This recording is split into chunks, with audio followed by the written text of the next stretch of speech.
Olá, boa tarde. Sejam bem-vindos a mais uma edição de Mercado e Companhia. Vamos aos destaques de hoje.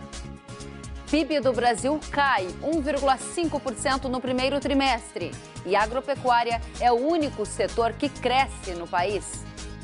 Desafio do leite. Bolsonaro adere à campanha de incentivo ao consumo e brinda durante live. Pós-pandemia. Estudo da McKinsey afirma que o mundo vai comer de forma diferente e o consumo de proteína e o uso da soja na indústria vão aumentar.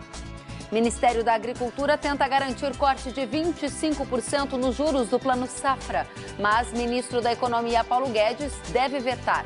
E você vai ver também que depois de um novo julgamento, o Supremo Tribunal Federal afirma que cobrança do Fundo Rural é constitucional. Tudo isso e mais, agora o Mercado e Companhia já está no ar.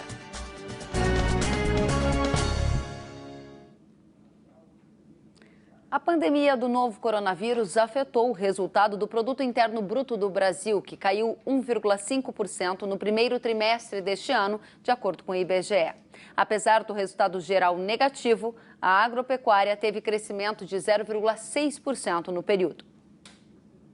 O PIB brasileiro recuou 1,5% no primeiro trimestre deste ano, na comparação com os últimos 3 meses de 2019. Segundo o IBGE, a pandemia do novo coronavírus afetou o desempenho da economia do país. Na comparação com o primeiro trimestre do ano passado, a queda foi de 0,3%. O recuo de 1,6% no setor de serviços e de 1,4% na indústria puxaram o resultado negativo do PIB do Brasil. Já a agropecuária foi o único setor que teve crescimento, com alta de 0,6% nos 3 primeiros meses deste ano. Segundo o IBGE, o resultado foi impulsionado pela safra da soja, que tem perspectiva de atingir um novo recorde. O setor da agropecuária brasileira deve ganhar mais espaço na economia e representar cerca de 23% do PIB do país neste ano. É o que afirma a Confederação da Agricultura e Pecuária do Brasil. Vamos ver a análise de Renato Conchon, que é coordenador do Núcleo Econômico da CNA. Ao final da previsão, ao final do processo, ao final do ano de 2020, a nossa estimativa é que o PIB da agropecuária, o PIB do agronegócio, ganhe participação no PIB do Brasil. A nossa estimativa para o final do ano é de 23,6% de tudo que será produzido no Brasil seja oriundo do agronegócio. Isso muito por conta do que a gente está prevendo para os próximos trimestres, uma estimativa de queda no PIB do Brasil por conta da quarentena, do distanciamento social e dos impactos na indústria, no comércio e em serviços. Estimamos sim que o PIB da agropecuária não atinja todo o seu potencial ao longo de 2020, muito por conta dos efeitos do distanciamento social, da queda da renda real da população e da redução, de uma possibilidade de redução no consumo de alguns alimentos por parte da população brasileira. E o preço do leite pago ao produtor em maio, referente à captação de abril, registrou uma queda de 5%. Entre os motivos para essa queda estão as incertezas do mercado com a pandemia do novo coronavírus, que acabam derrubando o consumo. Os dados fazem parte de um estudo divulgado pelo CPEA. De acordo com o estudo realizado pelo CPEA, o fechamento de alguns estabelecimentos e a diminuição da compra por parte do consumidor pressionou as cotações do leite ao produtor e o valor do litro chegou a R$ 1,38, queda de 5% na comparação com o mês anterior. Em relação ao mesmo período de 2019, a desvalorização foi de 11,2%. Ainda de acordo com o estudo, o preço do leite UHT, comercializado em caixinha, teve queda acumulada de 17,8% em abril, mas ainda assim, a média mensal ficou 8,41% acima da registrada em março deste ano. Já o índice de captação recuou 0,6% de março para abril e acumula baixa de 12,4% neste ano. A pandemia também afetou o mercado de queijo mussarela, que apresentou uma desvalorização no mês passado. O preço médio mensal teve baixa de 5,97% em relação a março. E o presidente da República, Jair Bolsonaro, aderiu a uma campanha que incentiva o consumo de leite e derivados. O Desafio do Leite, lançado pela Abra Leite, convida consumidores a gravarem um vídeo bebendo leite ou consumindo derivados e pede para cada pessoa desafiar outras 3 a fazerem o mesmo. Vejam só. A campanha lançada pela Abra Leite para incentivar o consumo de produtos lácteos contou com o apoio do presidente Jair Bolsonaro, que ofereceu um brinde aos produtores, e a ministra da Agricultura, Tereza Cristina. Faz um brinde a todos os produtores de leite do Brasil, um brinde à nossa querida Tereza Cristina, a melhor Ministério da Agricultura do Brasil, Tereza Cristina. Vamos lá. Selva!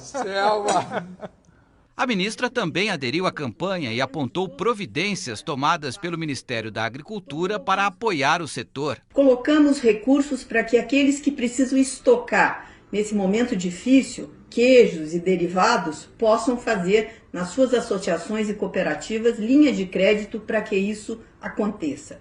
Também agora, através do Programa de Aquisição de Alimentos, principalmente para a região Nordeste, onde é mais necessário, também colocamos 130 milhões para atender pequenos produtores daquela região. O deputado Alceu Moreira também aceitou o desafio e incentivou o consumo do produto. O leite é riqueza da sua mesa.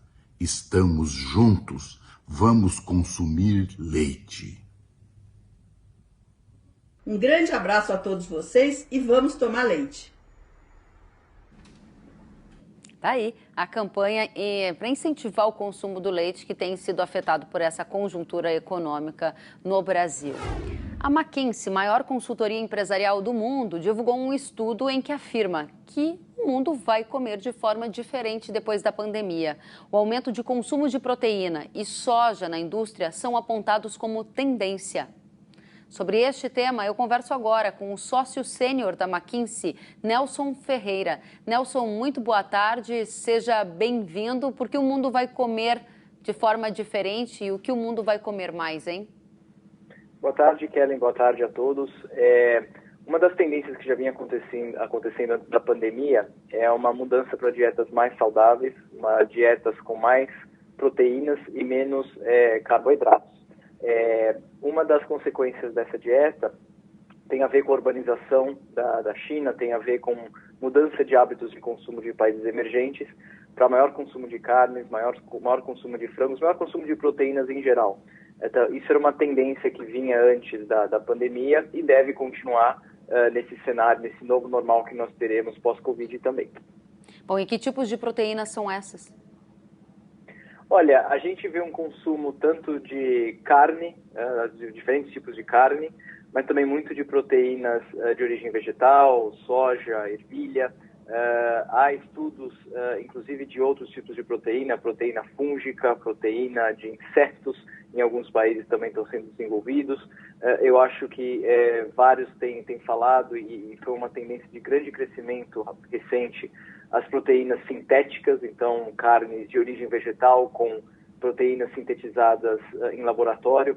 Todas essas formas de proteína, elas crescem, elas tendem a crescer, e isso traz implicações interessantes para os grãos, né, para a soja, dado que é uma fonte de proteína para todas essas diferentes indústrias de proteínas que estão emergindo. Você está dizendo, então, que em função da mudança de dieta, do processo de urbanização, muda a forma de se relacionar com o alimento, prefere-se, então, a proteína animal, tendendo a crescer, mas também outros tipos de proteína, como a vegetal, sendo usadas, por exemplo, para essas chamadas carnes vegetais, né? Qual é a implicação que isso tem, por exemplo, para o uso da soja na sua avaliação?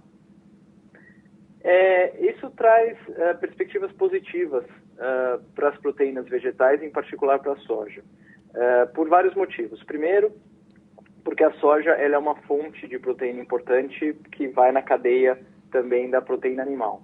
Segundo, que usos industriais da soja, seja em lecitina, seja em concentrados industrializados de soja, que são colocados em alimentos, também devem crescer.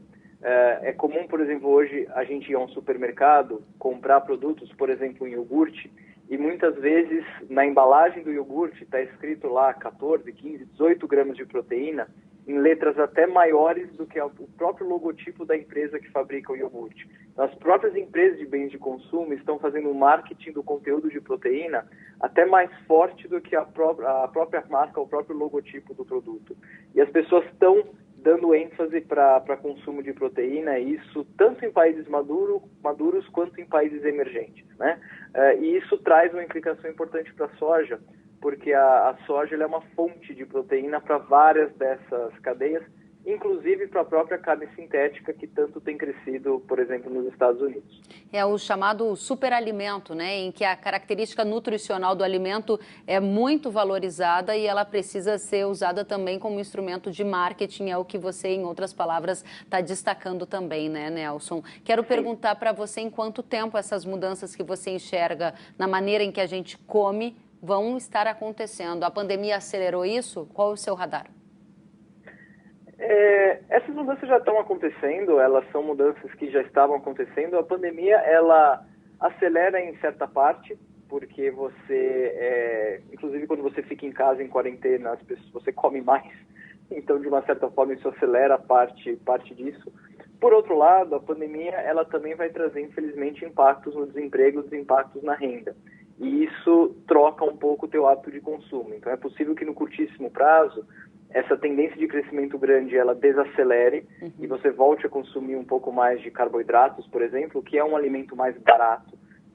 Por outro lado, a gente vê que rapidamente isso deve voltar, porque no fundo essa tendência de aumento de consumo de proteína, ela está calcada numa tendência muito mais profunda, que é a mudança de hábito para hábitos mais saudáveis, uma preocupação com obesidade, uma preocupação com cortar carboidratos e comer mais proteínas, e com a urbanização e aumento de renda per capita em países emergentes, principalmente na China. Então, a curtíssimo prazo, talvez possa ter uma ruptura, uma pequena queda, simplesmente por uma questão de renda e desemprego, mas a tendência, olhando aí no horizonte de mais de 3, 5 anos, é que ela volte forte, sim. Há alguns dias nós conversamos sobre um outro estudo que você também liderou, falando sobre a digitalização e a inovação no agro. E eu tenho observado que essa pauta das mudanças em relação a alimentos está muito forte, junto com uma mudança dos hábitos e do uso do digital. E alguns especialistas dizem que o custo de ignorar a inovação pode ser muito alto para o agro brasileiro. Você mencionou carnes artificiais ou carnes vegetais, tendência de aumento de proteína. Como que o agronegócio está posicionado nesse cenário em que o mundo passa a comer diferente, passa a se comunicar de uma forma diferente e também acelerou a digitalização? O agro brasileiro ele tem tudo para se manter na vanguarda da inovação e tem uma lição de casa importante para fazer ao longo de toda a cadeia. Então, a digitalização é uma tendência sem volta e está crescendo cada vez mais, tanto na forma como o agricultor produz, como na forma como ele compra e vende. A tendência de maior consumo de proteína, tendências mais saudáveis de alimentação, também não tem volta. Isso abre novos nichos de mercado, inclusive, para produtores brasileiros. A tendência, por exemplo, que a gente até espera eventualmente na pandemia, de uma eventual deurbanização, que a gente chama, né? Várias pessoas eventualmente vão poder trabalhar de casa e fora das cidades, né? Se as pessoas vão se conectar mais remotamente. Isso traz também uma dinâmica diferente em termos de aglomerações urbanas versus as pessoas trabalhando em locais diferentes. Essas tendências vão todas impactar onde a gente come e o que a gente come. Eu acho que o ponto bom para o agricultor brasileiro é, dada a nossa produtividade, dada a nossa disponibilidade de terra, água e a nossa pujança, a gente tem todas as condições para se manter na vanguarda dessa inovação. Tá, mas a gente tem que liderar todo esse movimento. Uma última informação que eu gostaria de detalhar com você, quando você diz que nós vamos comer de um jeito diferente, que a pandemia acelerou esse processo também, de alguma maneira, você mencionou o uso da soja com mais intensidade na indústria. E você tem, inclusive, levantamentos em termos de proporção. Quanto você acha que vai aumentar a demanda a partir dessa noção que trouxe para a gente? Hoje, aproximadamente 2 a 3% da soja ela é consumida para usos industriais, né? O grande destino da soja é ração animal, né? A alimentação para ração animal para diferentes cadeias de proteína animal. Nossa perspectiva é que no horizonte aí de 5 a 10 anos, isso mais do que quintuplique, né? Aumente 5, 6 vezes para valores muito maiores. de 10% a 15% do total da soja utilizada, puxada por aplicações de ingredientes, aplicações de lecitina, de concentrados proteicos industrializados e as próprias carnes artificiais, dado que a proteína que está na carne artificial, muitas vezes ela vem da própria soja, né? Então você vai ter uma gama de novos produtos aparecendo e sendo lançados à base de proteína de soja. Isso tem uma implicação interessante para abrir novas oportunidades para os nossos produtores também. Super interessante. Nelson, muito obrigada por trazer aqui para o Canal Rural o estudo da consultoria McKinsey. A gente agradece, estamos sempre atentos às tendências de mercado que guiam as decisões da nossa audiência. Volte sempre, uma boa tarde, bom trabalho. Obrigado, boa tarde. Sentiu falta de algum conteúdo? Acesse canalrural.com.br.